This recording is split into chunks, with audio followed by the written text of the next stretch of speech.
미정아, 오늘은 저 골목 끝까지만 밀어다오. 밤 11시 작은 주택가 골목길에 휠체어 바퀴 끄는 소리가 스르륵 스르륵 길게 늘어졌습니다. 가로등 아래 잔뜩 웅크린 채 휠체어에 앉아 있는 사람은 73 시어머니 정순, 그 뒤에서 무거운 숨을 내쉬며 휠체어를 밀고 있는 사람은 며느리 49의 미정이었습니다. 골목은 이상할 만큼 조용했습니다. 집집마다 불은 꺼져 있고 가끔 TV 소리만 창틈으로 새어나올 뿐이었죠. 휠체어 손잡이를 잡은 미정의 두 손에는 하루 내내 설거지와 빨래, 간병을 반복한 흔적이 거칠게 남아 있었습니다. 손가락 마디마다 굳은 살이 박여 있고 손톱 사이에는 밥풀 자국이 아직도 끼어 있었죠. 여기까지 오면 됐어요, 어머니. 미정이 억지로 웃으며 말했습니다. 밤에 바람 쐬기 딱 좋네, 안 그래요? 정수는 대답 대신 작게 한숨을 내쉬었습니다. 네 허리도 아픈데 나까지 태우고 나왔네. 내가 참 짐이지? 그 말에 미정의 손이 잠깐 멈칫했습니다. 하지만 곧 아무렇지 않은 척 휠체어를 다시 밀었습니다. 짐은 무슨요? 어머니가 안 계시면 집이 얼마나 허전한데요. 입으로는 그렇게 말했지만 가슴 한구석에서는 다른 목소리가 들려오고 있었습니다. 허전하긴 뭐가 허전해. 어머니만 요양원에 모시면 나도 이제 좀 쉬겠지. 아침마다 휠체어 밀고 병원 다니는 것도 끝나고 밤마다 기저귀 치우는 일도 조금은 줄어들겠지. 한숨인지 숨고르기인지 모를 길고 무거운 숨이 미정의 입에서 새어나왔습니다. 여기서 잠깐 사연 듣기 전에 부탁 한 가지만 드리겠습니다. 사연 시작 전 구독과 좋아요 한번 눌러주시고 지금 어디서 듣고 계신지 댓글로 남겨주시면 그곳으로 오늘 이야기의 따뜻함이 조용히 스며들기를 바라겠습니다.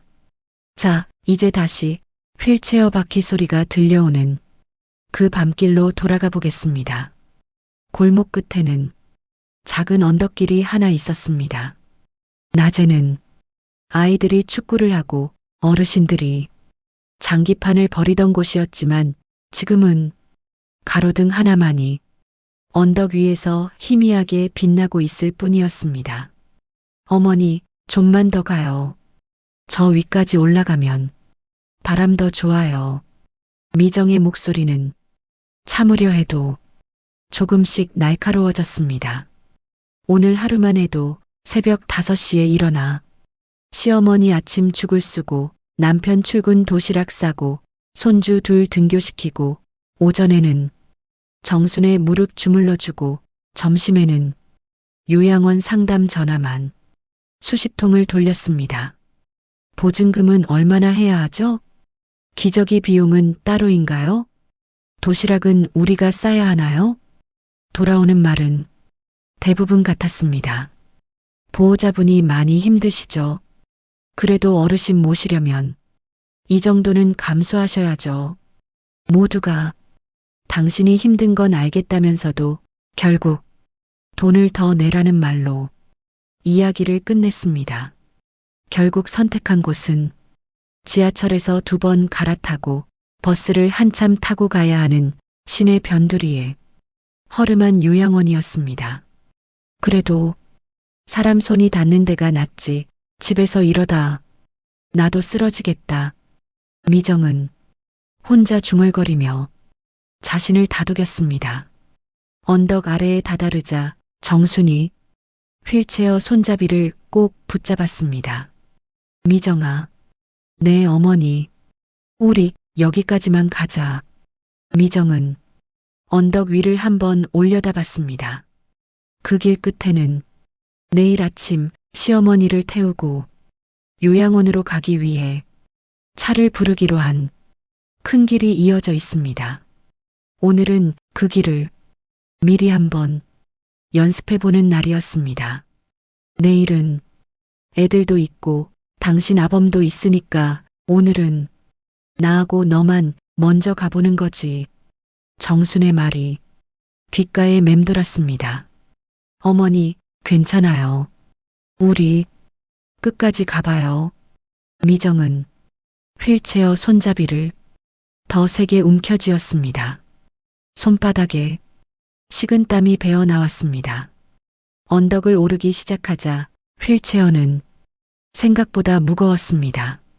작게 숨을 쉬는 시어머니의 몸무게, 거기에 지난 세월 동안 서로에게 쌓인 말들과 말하지 못한 서운함까지 모두 실려 있는 듯 했습니다. 허리가 많이 아프냐? 뒤를 돌아보지도 않고 걷던 미정에게 정순이 조심스레 물었습니다. 괜찮아요. 짧은 대답이었습니다. 허리 아픈 사람이 휠체어까지 밀고 다닌다 생각하니까 내가 참 못할 짓을 시키는 것 같구나. 그 말에 미정의 발걸음이 잠시 멈췄습니다. 어머니, 그 말 이제 그만해요. 목소리가 조금 날카롭게 갈렸습니다. 맨날 미안하다, 미안하다. 솔직히 그 말 듣는 것도 이제는 피곤해요. 정수는 입술을 다물었습니다. 그 말 안에는 또 다른 말이 숨어 있다는 걸 두 사람 모두 알고 있었기 때문입니다. 미안하면 차라리 나를 이 집쯤에서 빼달라는 말이겠지. 정수는 가슴 한가운데가 서늘해지는 걸 느꼈습니다. 언덕 중간쯤에 이르렀을 때 갑자기 휠체어 바퀴 한쪽이 덜컹거리며 멈춰 섰습니다. 왜 이래? 미정이 힘을 더 주어 밀어보았지만 휠체어는 꿈쩍도 하지 않았습니다. 정순이 조심스럽게 다리를 움직이려다 말았습니다. 브레이크 걸린 거 아닌가? 미정이 허리를 굽혀 바퀴를 살펴보려는 순간 정순이 손을 뻗어 그녀의 팔을 붙잡았습니다. 야, 허리. 불쑥 튀어나온 말이었지만 그 속에는 진짜 걱정이 묻어 있었습니다. 미정은 그 손길을 잠깐 느끼고 나서야 슬며시 몸을 굽혀 휠체어 옆으로 내려앉았습니다. 가로등 불빛 아래 휠체어 바닥에는 뭔가가 끼어 있었습니다. 낡은 비닐봉투 하나가 바퀴와 발판 사이에 끼어 바퀴 움직임을 막고 있었죠. 이게 뭐야? 미정은 비닐봉투를 조심스럽게 꺼냈습니다. 손바닥 위에 올려보니 비닐 안에는 접혀있는 종이 몇 장과 두툼해 보이는 봉투 하나가 들어 있었습니다. 가만히 봐도 낯선 봉투는 아니었습니다. 어딘가 시어머니 방 장롱 깊숙이에서 본 듯한 모양새였습니다. 정순의 어깨가 살짝 떨렸습니다. 그녀가 말을 잇지 못하고 입술만 떨었습니다. 미정은 봉투 겉을 살폈습니다. 희미해진 볼펜 글씨로 네 글자가 적혀 있었습니다. 미정 앞으로 밤바람이 골목 사이로 지나갔습니다. 멀리서 지나가는 차 소리와 개 짖는 소리가 들렸지만 두 사람 사이에는 어떤 소리도 나지 않았습니다. 휠체어 아래에서 나온 낡은 봉투 하나, 그리고 그 위에 적힌 미정 앞으로라는 글씨.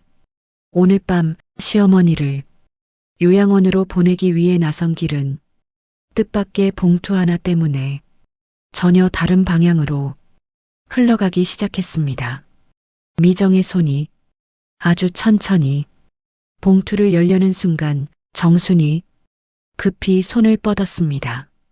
그건 요양원 가기 전에 내가 먼저 할 말부터 하고 그 다음에 보면 안 되겠니? 떨리는 목소리. 그 말 속에는 오랫동안 숨겨왔던 무언가가 마침내 입 밖으로 나오려는 기척이 담겨 있었습니다. 그리고 그 순간 미정의 가슴 속에서도 또 다른 소리가 살짝 고개를 들었습니다. 어머니가 대체 무슨 이야기를 하려는 걸까? 1막은 여기까지입니다. 이제 2막에서는 휠체어에 앉게 된 시어머니 정순의 지난 세월, 그리고 그 곁을 지키느라 조금씩 마음이 닳아버린 며느리 미정의 이야기, 그리고 미정 앞으로라는 글씨가 적힌 봉투가 어떻게 휠체어 밑까지 오게 되었는지 그 숨은 사연을 천천히 따라가 보겠습니다. 언덕 중간 미정 앞으로라고 적힌 봉투를 사이에 두고 시어머니와 며느리는 한동안 말을 잇지 못했습니다. 먼저 입을 연 쪽은 정순이었습니다. 미정아, 나 좀 옛날 얘기부터 조금 해도 되겠냐? 미정은 고개를 들지 못한 채 작게 대답했습니다. 네, 어머니. 말씀하세요. 정순이 휠체어 등받이에 머리를 살짝 기댔습니다. 네가 처음 우리 집에 시집 오던 날 기억나냐? 미정의 머릿속에 어렴풋한 장면 하나가 떠올랐습니다. 20살간 넘은 나이, 서울 변두리 공장에서 일하다가 시골 출신 남자와 맞선을 보게 됐고, 그렇게 버스 여러 번 갈아타고 처음 내려왔던 동네, 낡은 기와집 마당, 소복 입은 시어머니가 마중 나와 있었습니다. 어머님, 안녕하십니까? 그때 두 손을 가지런히 모으고 서 있던 자신, 정수는 그날을 아직도 또렷이 기억하고 있었습니다. 어디 한번 보자. 우리 집에 어떤 며느리가 들어오는지. 노총각 큰아들, 허리 휘도록 일만 하는 아들, 옷 한 벌 변변히 못 사입히고 살을 깎아 먹여 키운 아들이었기에 시어머니 마음에는 괜한 경계심이 먼저 자리 잡고 있었습니다. 그래서였을까요? 네 부모님은 뭐 하시고? 아이고, 손은 왜 이렇게 거칠어? 처음부터 따뜻하게 맞아주지 못했습니다. 내가 처음부터 니한테 참 깔끔하게 잘해주진 못했다. 정순의 목소리가 조금 떨렸습니다. 너는 시집 와서도 일하고 싶다고 했는데 나는 며느리가 집에 있어야 집이 산다며 잡아 앉혀놓고 애 낳자마자 밥하고 빨래 시키고. 미정은 씁쓸하게 웃었습니다. 그게 뭐 어머니만의 잘못이에요.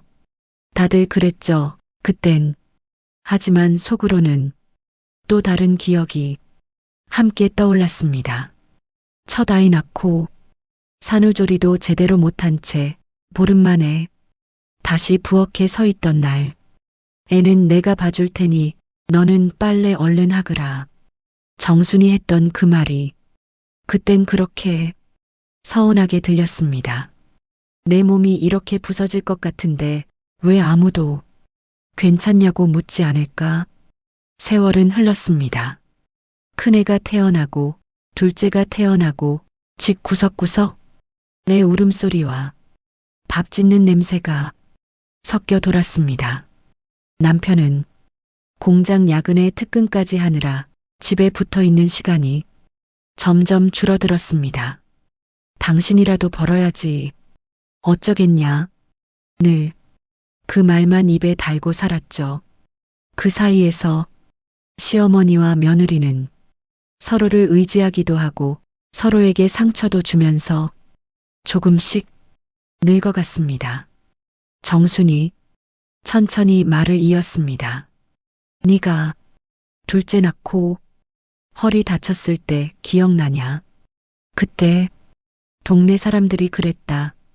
며느리 허리 나가면 집안이 무너진다고. 실제로 그랬습니다. 아이들 안고 빨래 들고 계단 오르내리다. 한번 허리가 나간 뒤로 미정은 허리 통증에 시달렸습니다. 어머니, 저 오늘은 조금 쉬면 안 될까요?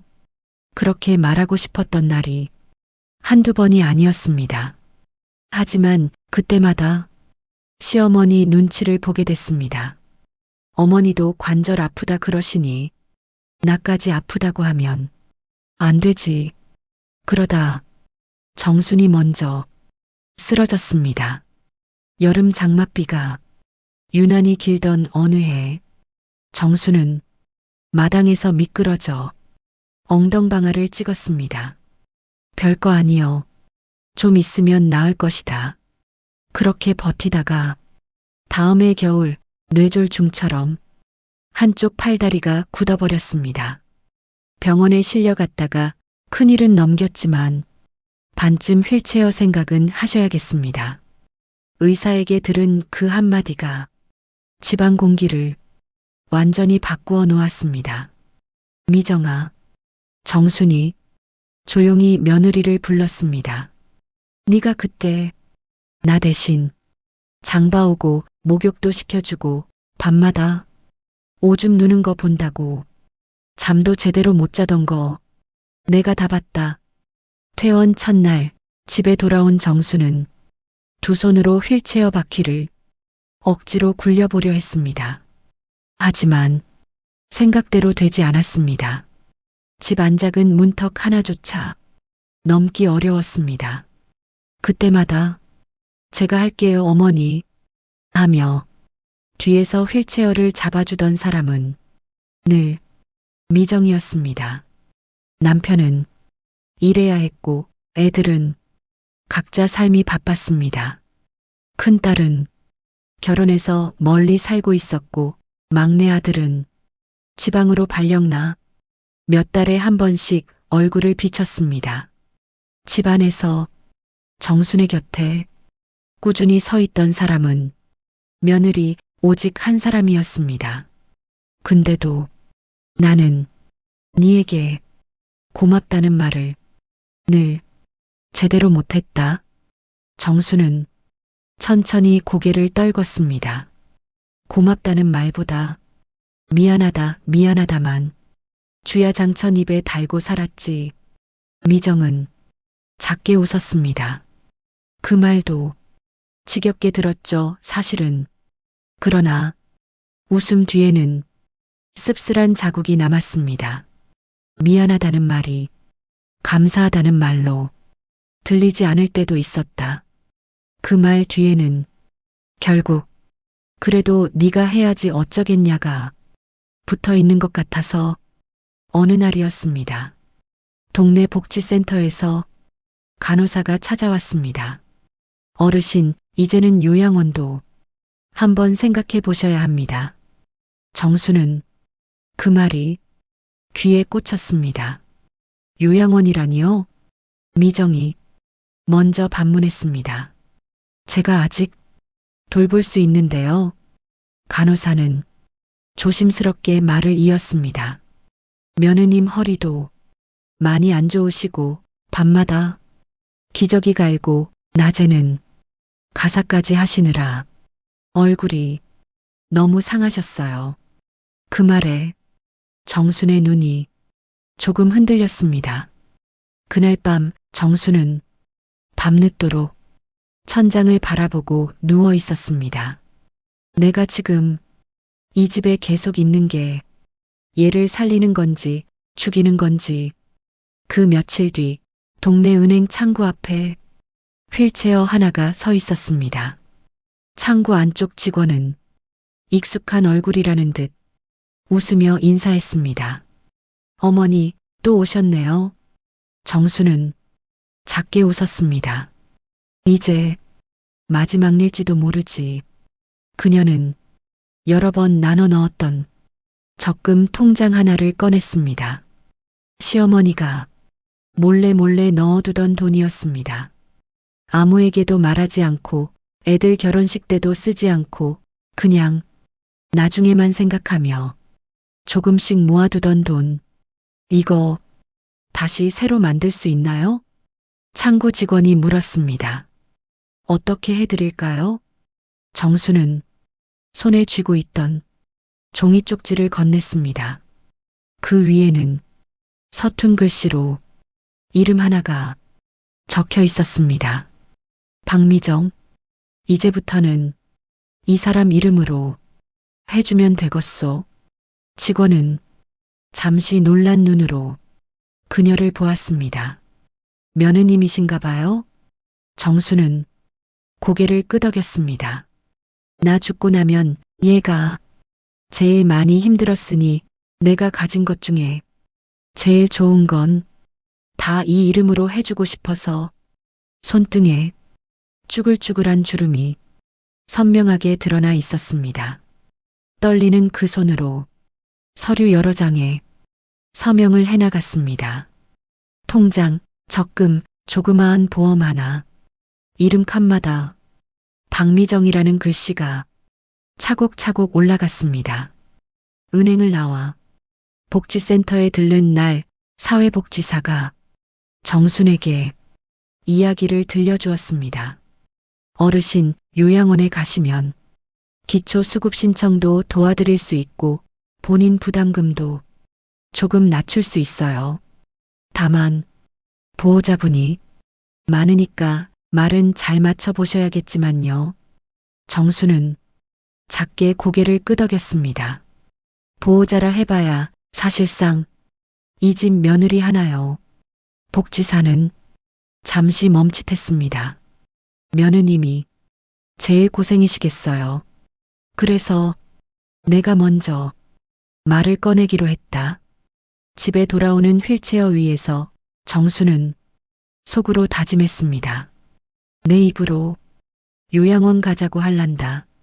그래야 나중에 애들이 며느리가 버렸다고 말 안 하겠지. 그날 밤 정수는 장롱을 열었습니다. 제일 아래 서랍 겨울 내복이랑 묵은 이불 사이에 조심히 오늘 새로 만들어 온 통장과 서류들을 집어넣었습니다. 그리고는 흰 봉투 하나를 꺼내 손으로 펼쳤습니다. 미정 앞으로 몇 번이나 글씨를 써보다가 가장 덜 떨린 글씨를 선택했습니다. 봉투 안에는 통장과 서류 그리고 짧은 편지 한 장이 들어갔습니다. 미정아, 네가 나한테 쓴 돈, 네가 나 때문에 못 벌고 모신 시간 그거 다 갚지 못해도 이것만큼은 네 이름으로 남겨두고 싶다. 요양원에 가는 날 너한테 주려고 한다. 글씨는 삐뚤삐뚤했지만 마음을 담으려고 몇 번이고 지우고 다시 쓴 흔적이 곳곳에 남아 있었습니다. 근데 말이다. 막상 내 앞에만 서면 그 봉투를 꺼내기가 참 어렵더라. 정순이 조용히 웃었습니다. 내가 너 때문에 요양원 가면서 돈까지 남겨준다는 식으로 보일까봐. 그래서 생각을 바꾸었습니다. 차라리 내가 떠난 뒤에 보게 하자. 내가 없는 데서 편하게 울고 편하게 쓰게. 그러다 보니 봉투는 장롱 속에서만 몇 달을 묵었습니다. 그러던 어느 날 요양원 상담을 마치고 돌아온 저녁 정수는 휠체어 위에서 봉투를 품에 안고 앉았습니다. 언제까지 숨겨놓고 있을 거냐? 스스로에게 물었습니다. 그리고는 휠체어 발판 위 작은 빈 공간을 슬쩍 들여다봤습니다. 여기다가 끼워두면 골목길에서라도 언젠가는 떨어지겠지. 그때 얘가 주워보게 되겠지. 어쩌면 허무맹랑한 생각이었지만 그게 정순이 할 수 있는 최선의 용기였습니다. 그렇게 봉투는 몇 번의 나들이를 함께 했고 오늘 밤 언덕길 중간에서 마침내 휠체어 바퀴에 걸려 두 사람 앞에 나타난 것이었습니다.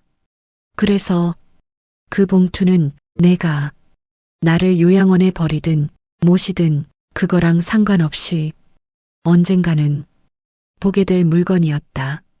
정순이 조용히 말했습니다.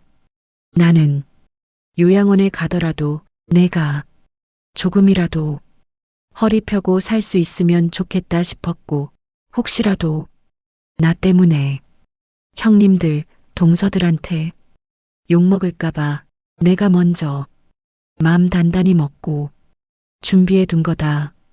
그 말에 미정의 심장이 쿵 하고 내려앉았습니다. 그녀는 천천히 봉투를 내려다보았습니다. 미정 앞으로 그 글씨가 이제는 다르게 보였습니다. 어머니, 그럼 요양원 얘기도 처음부터 어머니가 꺼내신 거였어요? 정수는 고개를 끄덕였습니다. 그래야 나중에 사람들이 네 손가락질 안 할 것 같아서 며느리가 시어머니 버렸다는 소리는 내 귀에는 들어와도 되는데 내 귀에는 들어오면 안 되니까.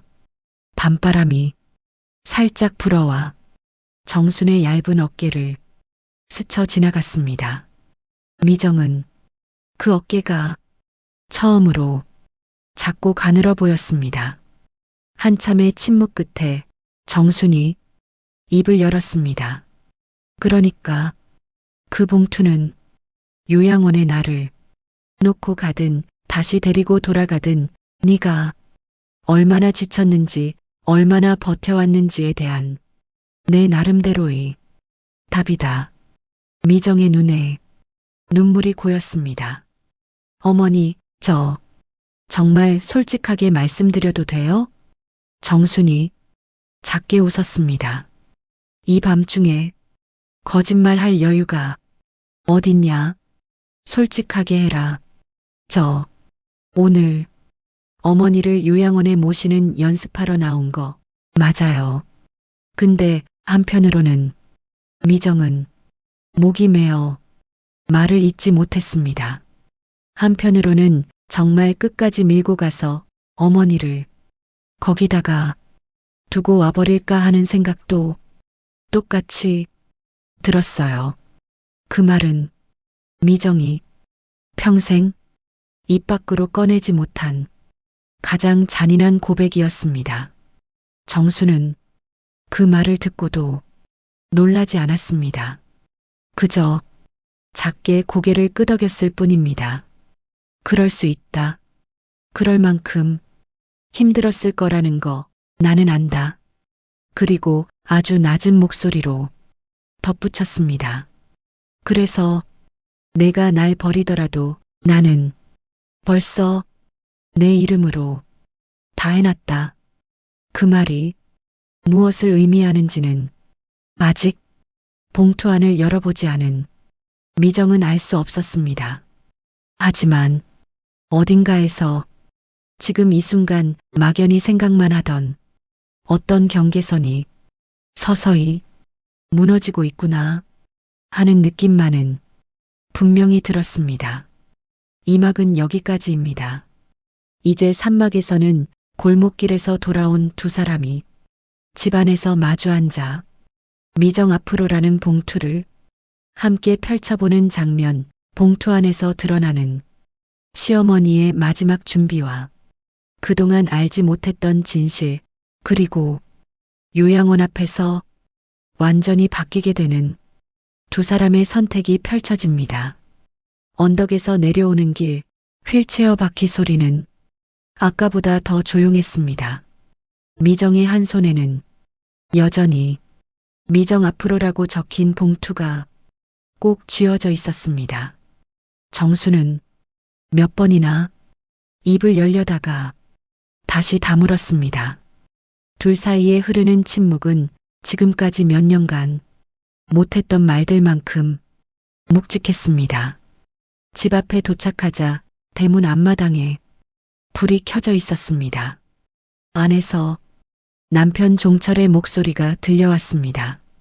여보, 어머니, 이 시간까지 어딜 다녀와요? 문을 열고 들어가는 순간 종철은 휠체어와 봉투, 두 사람의 표정을 한 번에 훑어봤습니다. 연습한다며 내일 요양원 모시는 길. 정순이 먼저 말문을 열었습니다. 그냥 한번 가봤다. 종철은 어딘가 불편한 얼굴로 머리를 긁적였습니다. 그래도 미정이 혼자 힘들 텐데 나도 같이 가자니까 괜히 고집 피우고. 정수는 그 말에는 대꾸하지 않았습니다. 대신 휠체어 손잡이를 잡고 있던 며느리 손을 슬쩍 쳐다봤습니다. 그 손이 얼마나 지쳐 있는지 자신이 세상 누구보다 잘 알고 있었기 때문입니다. 거실에 들어오자 중학생 손주가 휴대폰을 보다가 고개를 들었습니다. 할머니, 밤바람 쐬고 오셨어요? 정수는 억지로 웃었습니다. 그래, 우리 막내 며느리가 바람 쐬게 해준다 카더라. 그 말에 손주가 장난스럽게 웃었습니다. 우리 엄마, 할머니 때문에 고생 많이 했는데 오늘은 할머니가 좀 잘해주세요. 별 뜻 없이 던진 말이었지만 그 한마디가 미정의 가슴에 콕 박혔습니다. 애까지 알고 있구나. 내가 얼마나 힘들어하는지. 여보, 방으로 들어가려던 미정을 종철이 불렀습니다. 내일 어머니 요양원 가시면 우리도 이제 좀 쉬어지겠지? 그 말은 나누어 들어야 할 말이었습니다.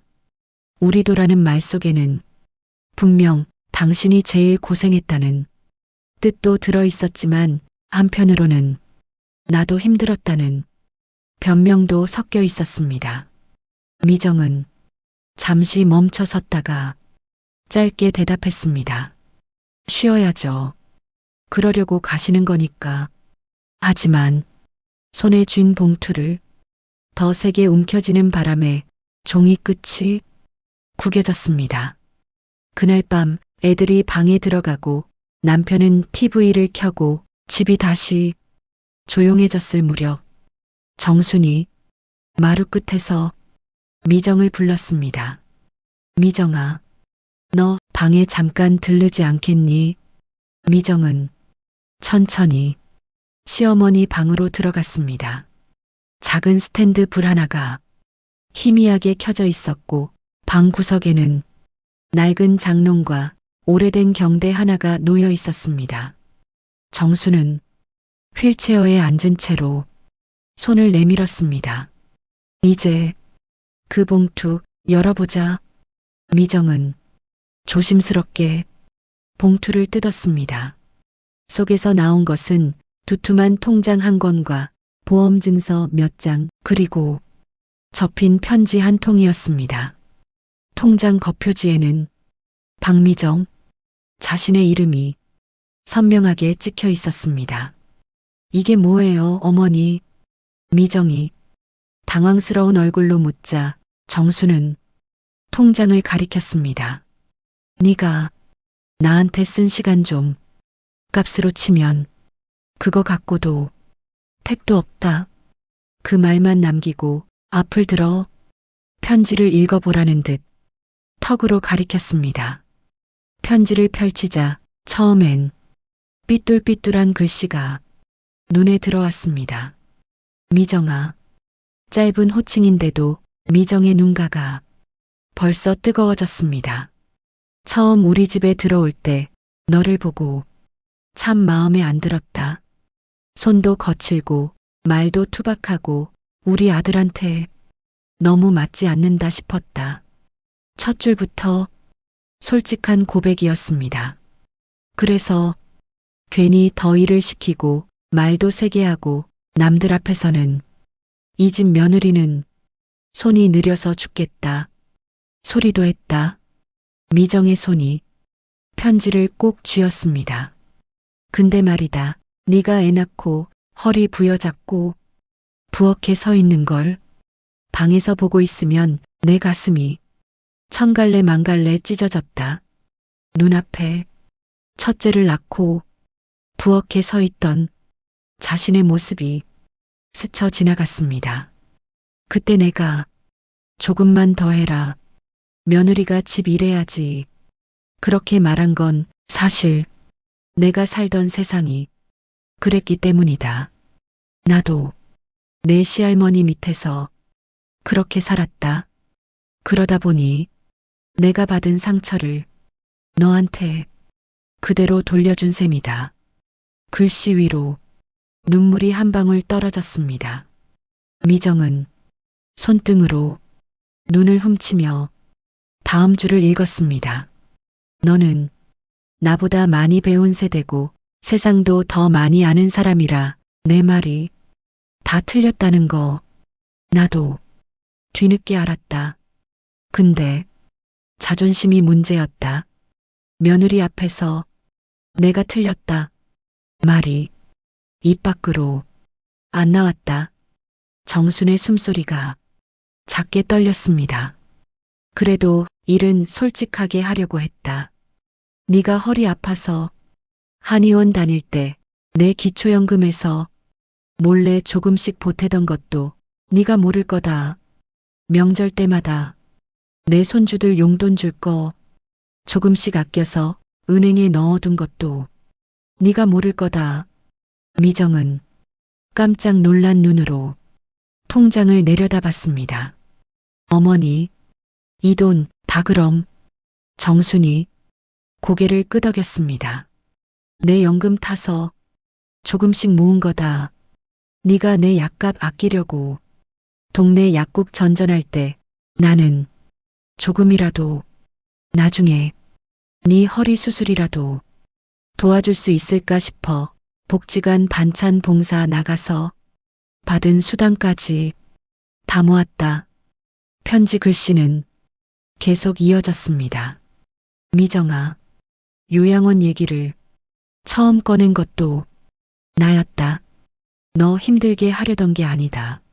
며느리가 버렸다는 말, 네 귀에만큼은 안 들어가게 하려고 내 입으로 먼저 말한 거다. 나 요양원 가는 거 너 때문이 아니라 내가 택한 거다.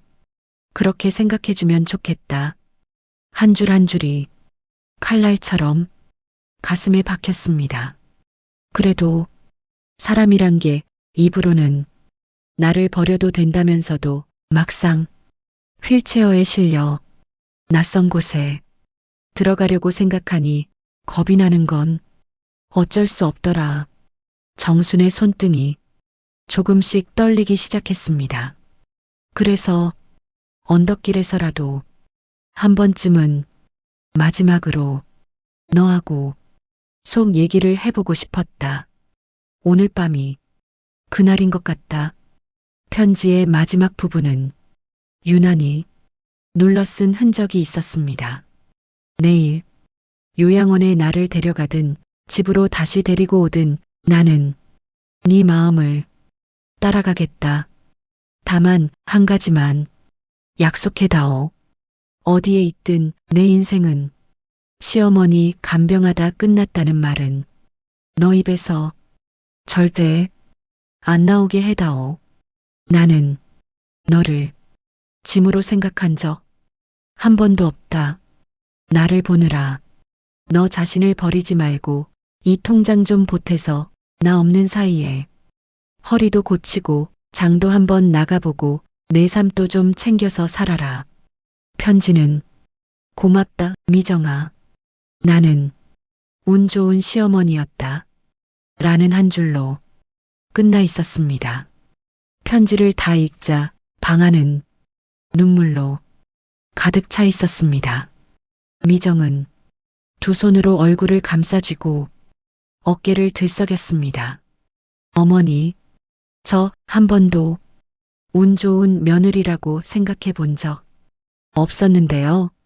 정순이 천천히 손을 뻗어 며느리 손등을 잡았습니다. 나는 운 좋은 시어머니였다. 네 같은 손 있는 집이 어디 많다고. 그 말에 미정은 참았던 울음을 터뜨리고 말았습니다. 그때였습니다. 방 문틈 사이로 누군가 서 있는 기척이 느껴졌습니다. 여보, 나도 들어가도 되냐? 종철이 조심스럽게 문을 열었습니다. 눈가가 붉게 충혈되어 있었습니다. 아까부터 문 밖에서 다 들었다. 그는 방 안으로 들어오더니 정순 앞에 엉거주춤 무릎을 꿇었습니다. 어머니, 나도 미정이 등에 반쯤 엎여 살았다. 회사 간다. 돈 번다고 집 일은 그냥 당연한 거라고만 생각했지. 이렇게까지 힘들 줄은. 목소리가 점점 작아졌습니다. 미정이 입에서 시집와서 잘못 살았다. 소리 나오면 그건 어머니 때문이 아니고 다 내 탓이다. 그 말에 미정이 고개를 번쩍 들었습니다. 여보, 그게 무슨 소리야? 종철은 눈물을 훔치며 억지로 웃었습니다. 내가 이제라도 아는 척 좀 하자는 거지. 어머니 요양원 보내는 것도 이제는 우리 욕심만 생각하지 말고 다시 생각해보자. 그날 밤 작은 방 안에서 세 사람은 오랫동안 서로의 말을 들었습니다. 어머니, 전 솔직히 말하면 지금이라도 어머니를 요양원에 모시는 게 저한테는 더 편할 수도 있어요. 미정의 고백에 정순과 종철이 조용히 고개를 끄덕였습니다. 근데 오늘 편지 읽고 나니까 그게 그냥 편해지는 문제가 아니라는 걸 알겠어요.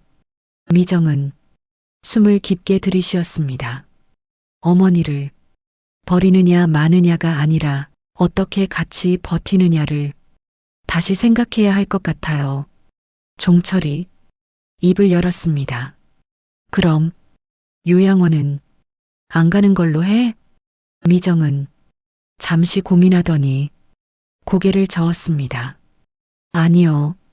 요양원은 필요한 것 같아요. 근데 버린다는 느낌이 아니라 우리 모두가 숨 좀 돌릴 수 있는 쉼터처럼 쓴다면 그건 괜찮지 않을까요?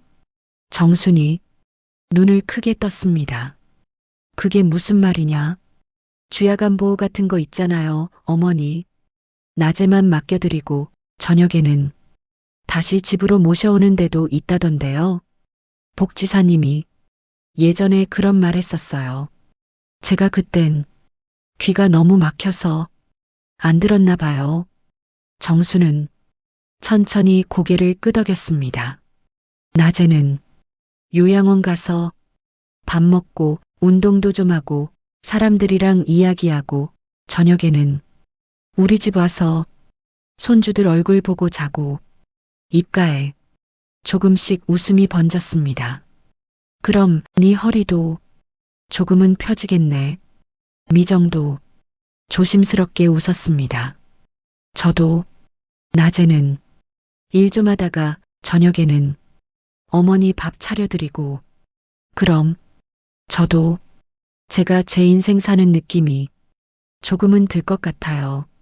그렇게 요양원에 대하여 완전히 다른 선택이 방 안에서 만들어졌습니다.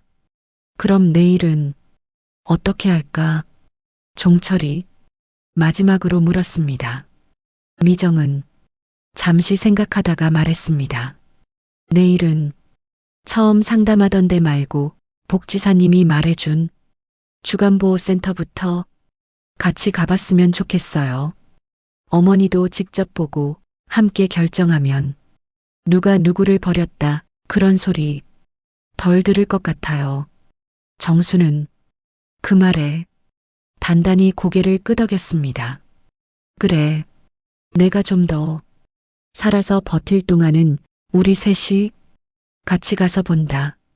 내 인생 남들이 뭐라 하든 이제는 내가 고르고 싶다.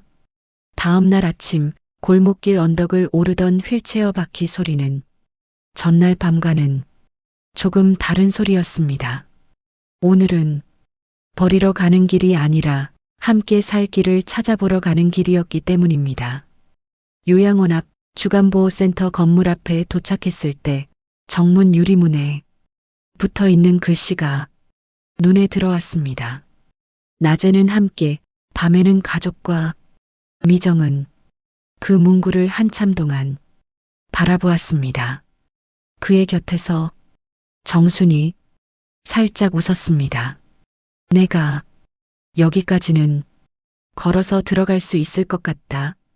정수는 휠체어 팔걸이를 잡고 조금 힘을 주어 일어섰습니다. 비록 몇 발짝이었지만 그 발걸음에는 짐이 아니라 가족으로 남고 싶다는 늙은 시어머니의 마지막 자존심이 담겨 있었습니다. 미정은 그 뒷모습을 바라보다가 조용히 손을 내밀었습니다. 어머니, 같이 들어가요. 우리 오늘부터 새로 한번 살아봐요. 문이 열리는 순간 바깥의 찬 공기와는 다른 따뜻한 실내 공기가 세 사람을 맞이했습니다. 주간보호센터에 등록하고 난 뒤 집 안 공기는 조금씩 다른 색깔로 바뀌어 갔습니다. 아침 9시 센터 차량이 골목 입구에 도착하면 미정은 시어머니를 휠체어에 태워 천천히 밀고 나갔습니다. 오늘은 뭐 하실 거예요, 어머니? 글쎄다. 어제는 색종이 접었으니까 오늘은 노래라도 한 곡 해야지. 정수는 농담 섞인 말까지 건넬 여유가 생겼습니다. 예전에는 집 안구석에 앉아 TV만 멍하니 보던 시간이 많았다면 이제는 센터 친구들 이야기가 입에서 자주 오르내렸습니다. 어제는 옆자리 할머니가 그러는데 말이다. 자기 며느리는 한 달에 한 번도 안 온다더라. 그러면서 작게 덧붙였습니다. 나는 그래도 매일 네 얼굴 보고 있으니까 복받은 년이지. 그 말을 들을 때마다 미정은 가슴 한켠이 따뜻해지는 걸 느꼈습니다. 낮 동안 집은 오랜만에 조용해졌습니다. 설거지와 빨래를 마치고 나면 미정은 허리를 쭉 펴고 주방 의자에 앉아 따뜻한 차 한 잔을 마실 여유가 생겼습니다. 이게 얼마만이냐? 시계를 보니 아직 오전 11시. 예전 같으면 벌써 점심 준비해, 기저귀 갈 준비해. 미정아, 물 좀 줘라. 허리 좀 만져다오. 부르는 소리에 숨 돌릴 틈도 없던 시간이었습니다. 그 시간에 지금은 창밖을 보며 조용히 숨을 고를 수 있게 된 것이었습니다. 조금 여유가 생기자 오래 묵혀두었던 생각 하나가 다시 떠올랐습니다. 미용 자격증 다시 따볼까?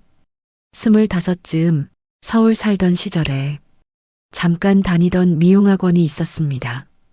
그때는 결혼 때문에 그만두었지만 가위 잡는 감각이 손에 남아 있었는지 가끔 아이들 머리를 잘라줄 때면 동네 사람들이 말하곤 했습니다. 이발소보다 낫다. 그 말이 머릿속에서 여전히 지워지지 않고 있었습니다. 여보, 나 주 3일짜리 미용 실습 학원 다녀볼까 해요. 저녁 식탁에서 미정이 조심스럽게 꺼낸 말에 종철이 젓가락을 멈추고 아내를 바라봤습니다. 허리는 괜찮겠어? 낮에는 어머니 센터가 계시고 오후 2~3시간만 앉아서 연습하는 거라는데 한번 내 인생에 나를 위해 써보고 싶어요. 정순이 숟가락을 내려놓고 웃었습니다. 야, 네가 그때 내 머리 잘라줬을 때 기억난다. 깎다 말고 애 울어서 뛰어가고 또 와서 깎고 그래도 동네 할머니들이 다 부러워했다. 그 말이 이상하게 미정의 등에 힘을 실어주었습니다. 종철도 고개를 끄덕였습니다. 나도 이제 당신 허리만 보지 말고 당신 얼굴도 좀 보면서 살자. 해봐. 그때부터 집 안달력에는 색색의 동그라미가 그려졌습니다.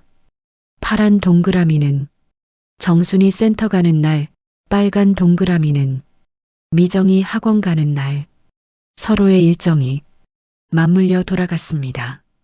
오전엔 센터 차량에 시어머니를 태워보내고 오후엔 가위를 챙겨 학원에 가는 며느리, 저녁이 되면 두 사람은 거실에서 마주 앉아 각자 그날 있었던 일을 조곤조곤 나눴습니다.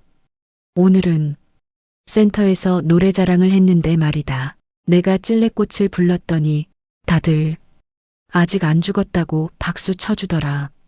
저도요, 어머니. 오늘 원장님이 손이 참 섬세하다고 머리 감겨줄 때마다 손님들이 편안해한다고 칭찬했어요. 이야기를 나누는 동안 집 안공기에는 예전처럼 누가 더 힘든가를 따지는 기운이 아니라 오늘은 조금 덜 힘들었다는 서로의 안도가 조용히 흘렀습니다. 그러던 어느 날 센터에서 전화 한 통이 걸려왔습니다. 며느님, 어머님이 오늘 갑자기 혈압이 좀 올라가셔서 지금 근처 병원 응급실에 계십니다. 미정의 손에서 전화기가 미끄러질 뻔했습니다. 네, 제가 지금 바로 갈게요. 병원 복도를 숨가쁘게 달려가 응급실 커튼을 젖히자 침대 위에 누워있는 정순이 보였습니다. 팔에는 주사 바늘이 꽂혀 있었고 산소줄이 코에 끼워져 있었지만 다행히 의식은 또렷했습니다. 어머니, 미정이 다가오자 정순이 미소를 지었습니다. 야, 머리 안 말리고 나온 거 티난다. 위급한 와중에도 농담을 잃지 않는 모습을 보고 미정의 눈가에는 눈물이 맺혔습니다. 잠시 후 담당 의사가 간단한 소견을 이야기해 줬습니다. 큰 위기는 지나갔습니다. 연세가 있으셔서 자꾸 이런 일이 반복될 수는 있지만 지금 당장 수술까지 할 정도는 아닙니다. 다만 혹시 모르니까 보호자분들이랑 앞으로 치료 방침에 대해서 한번 상의해 두시는 게 좋겠습니다. 의사는 조심스럽게 말을 이었습니다.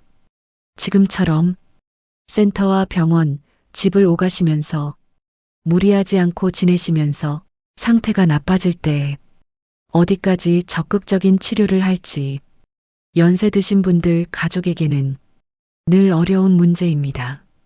미정은 숨을 깊게 들이쉬었습니다. 네, 잘 생각해 보겠습니다. 그날 밤 병실 천장만 바라보고 누워있던 정순이 입을 열었습니다. 미정아, 옆 침대 옆 의자에 쪼그리고 앉아있던 며느리가 고개를 돌렸습니다. 내가 한 가지만 부탁해도 되겠냐? 무슨 말씀이세요, 어머니? 나 나중에 진짜로 숨이 가빠지고 의식이 희미해지면 너무 큰 수술이나 기계에 매달려 있는 치료는 안 했으면 좋겠다. 미정의 눈이 동그랗게 커졌습니다. 어머니, 그게 무슨 소리예요? 우리 아직 같이 갈 날도 많은데. 정수는 조용히 웃었습니다. 나도 이제 안다. 내 몸이 예전 같지 않다는 거. 근데 말이다. 나 하나 살리겠다고 너 허리 더 망가지고 내 삶을 또 멈춰 세우는 건 이제는 싫다. 미정은 목이 메어 대답이 나오지 않았습니다. 그 대신 숨이 붙어 있는 동안엔 너 얼굴만은 보고 싶다. 센터에서 친구들이랑 놀다가도 저녁에는 내 밥 냄새 맡으면서 자고 싶고. 정순의 눈가에도 눈물이 맺혔습니다. 갑자기 오늘 밤이라도 갈 수도 있겠지. 그건 사람 일이니까 어쩔 수 없고, 그래도 우리 며느리 좀 살게 해달라고. 나는 하나님이든 부처님이든 아무나 붙잡고 빌어볼 거다. 미정은 그 말을 듣고 슬프면서도 이상하게 가슴이 따뜻해지는 이중의 감정을 느꼈습니다. 어머니는 끝까지도 나를 짐으로 안 보려고 하는구나. 몇 날 며칠의 입원 끝에 정수는 다시 휠체어에 앉아 집으로 돌아왔습니다. 이제 걸음은 더 짧아졌고 숨소리도 조금씩 더 거칠어졌지만 그녀의 눈빛은 오히려 맑아진 것처럼 보였습니다. 미정아, 거실 창가 햇살이 들어오는 쪽에 휠체어를 세워두고 정순이 며느리를 불렀습니다. 내가 요즘 하나 깨달은 게 있다. 뭔데요, 어머니? 옛날에는 시어머니는 며느리 짐이다. 그렇게만 생각했는데 가만히 보니 너도 내 덕 좀 보고 살더라. 뜻밖의 말에 미정이 웃음을 터뜨렸습니다. 제가요? 어떤 덕인데요? 네 삶이 너무 힘들 때 누구 욕하면서 버텨야 했을 거 아냐?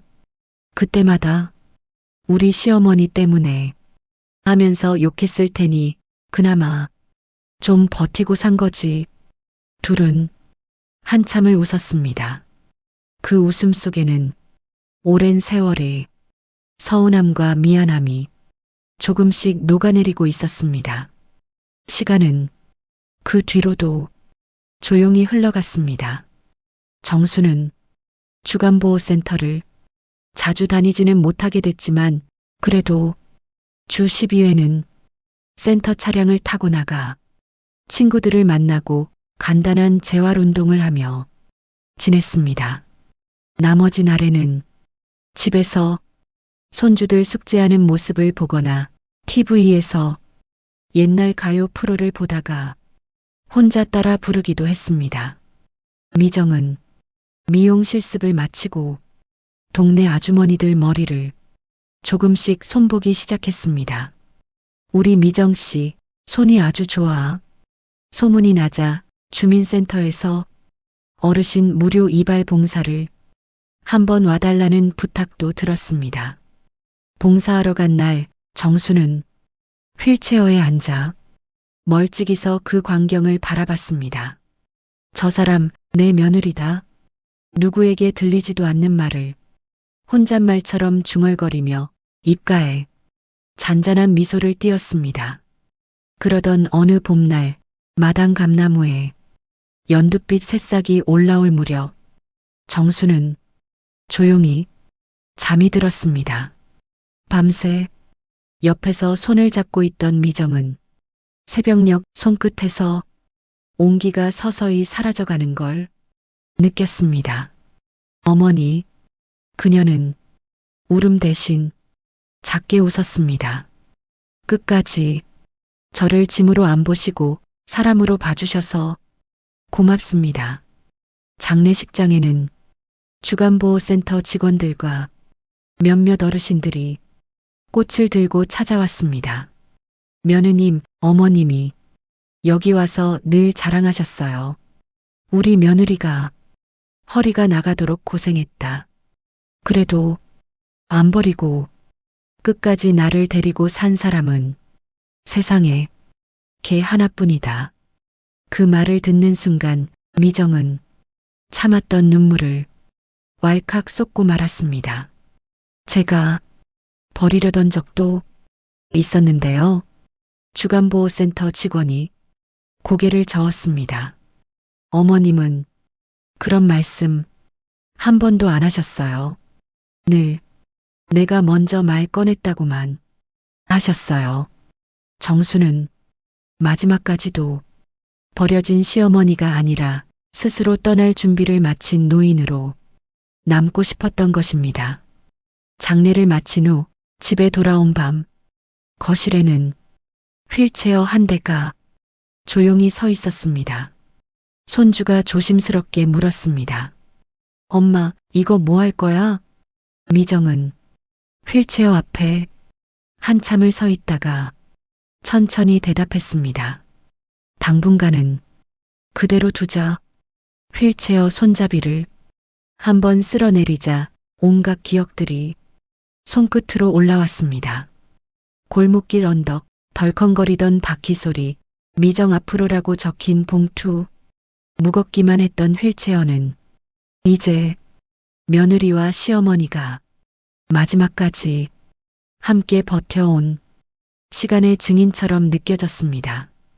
몇 달 후 동네 복지관 게시판에는 새로운 안내문이 하나 붙었습니다. 무료 임의용 봉사 박미정. 미정은 한 손에는 가위를 들고 다른 손으로는 휠체어 밀던 그 힘으로 어르신들의 머리를 정성껏 다듬었습니다. 어느 날 한 할머니가 거울을 보며 말했습니다. 아이고, 우리 며느리도 휠체어 끌고 다니느라 고생이 말이 아니여. 그 말에 미정은 미소를 지으며 대답했습니다. 근데요, 할머니, 요즘은 그 기억 덕에 제가 가위를 더 잘 잡게 된 것 같아요. 이야기를 듣고 계신 당신께 이제 마지막으로 한마디를 드리고 싶습니다. 나이가 들수록 몸이 약해지는 것보다 더 힘든 건 내가 누구에게 짐이 되는 건 아닐까 하는 불안입니다. 시어머니는 자기 몸보다도 며느리 인생이 나 때문에 망가지는 건 아닐까를 더 많이 걱정했습니다.